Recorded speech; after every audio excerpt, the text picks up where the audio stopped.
Darrell's and mine friendship was, we constantly hung out, we were always with each other. We ended up in the same gun truck. And then from there on, we literally ate dinner together, we shed together, we party together. But it's been 5 years since I've seen him last. Last time I seen him, he was blue in the face. He was bleeding to death. I cried for 2 weeks straight. I was one of the last people to see him take his last steps.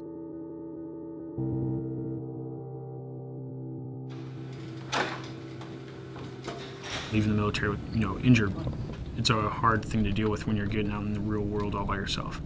Working with Homeland Security, Hero Child Rescue Corps is a group of veterans whose service kind of got cut short overseas and bring them into law enforcement to track down child sexual predators.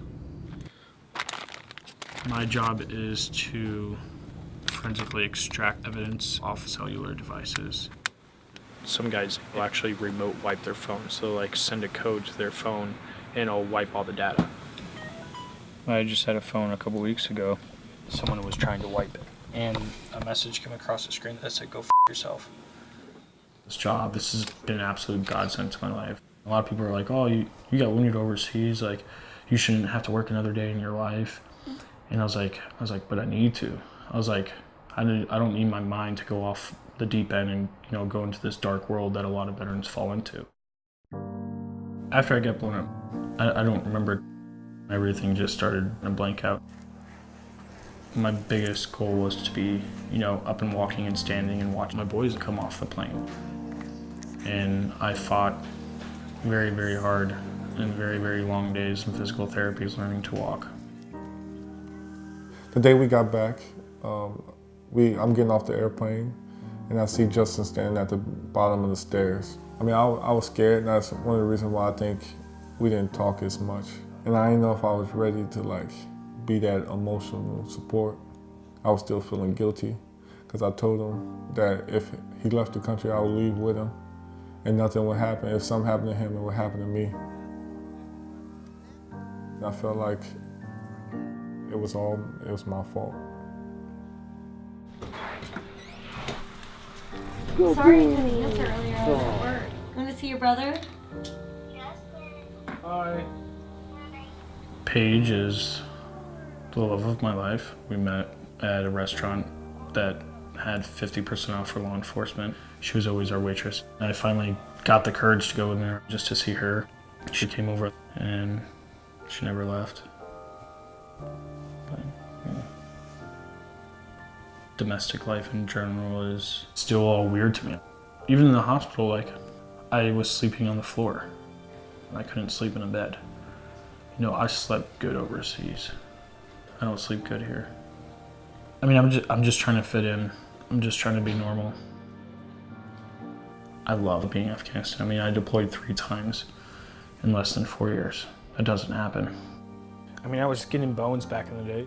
I was just all about sweeping and finding IEDs, and that's what I love to do.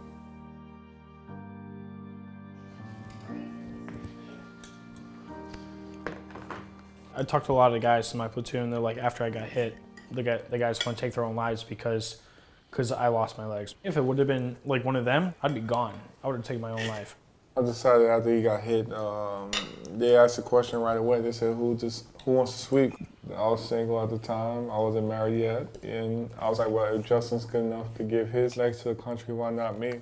After me, Darrell found multiple IDs. That's not even his job. He picked up my metal detector. He did what he had to do to serve the country. I mean, that takes a lot of balls. Yeah. That takes a lot of balls to do.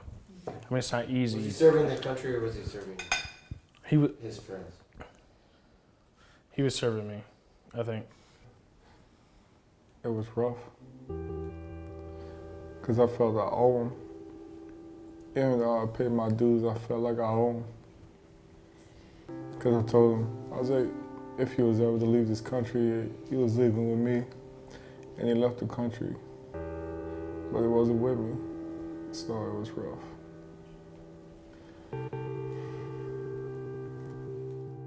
People don't realize that bond. They don't get it.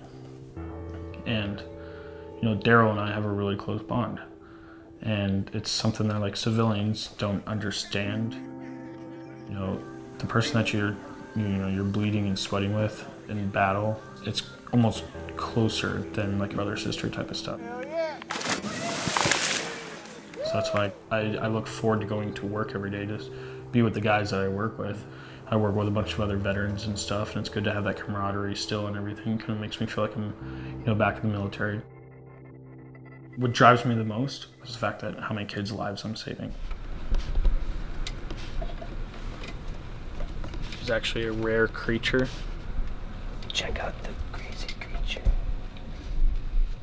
This is my friend, Nathan. Those pictures and those tragedies that we see every day, it's painful, it's sad, but we talk among each others.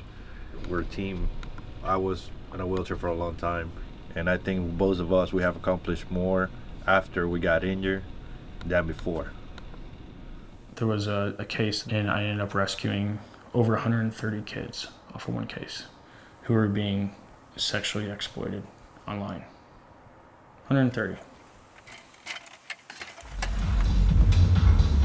I can't talk to my girlfriend about that stuff, even though she wants me to talk to her about it. I can tell her everything that's going on in my mind, but I don't think she is mentally prepared to hear what I have to say.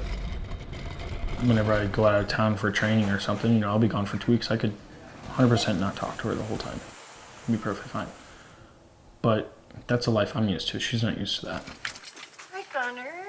Stop, I got your flowers too. Aww. So I have to train myself. Like, hey, Justin, you're in a relationship. You love this girl. You need to talk to her.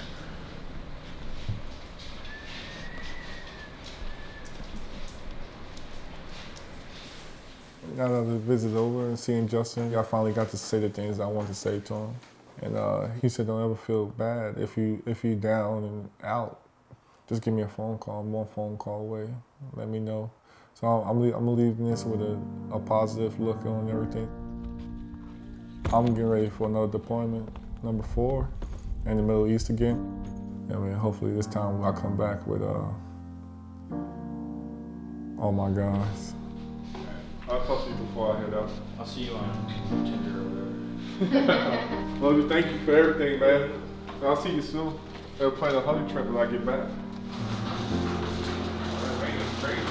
You can't change nothing now. You can just move forward. So I'm gonna move forward.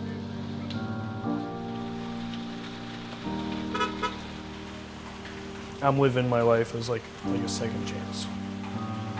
You never know what's going to happen. You never know what step is going to be your last.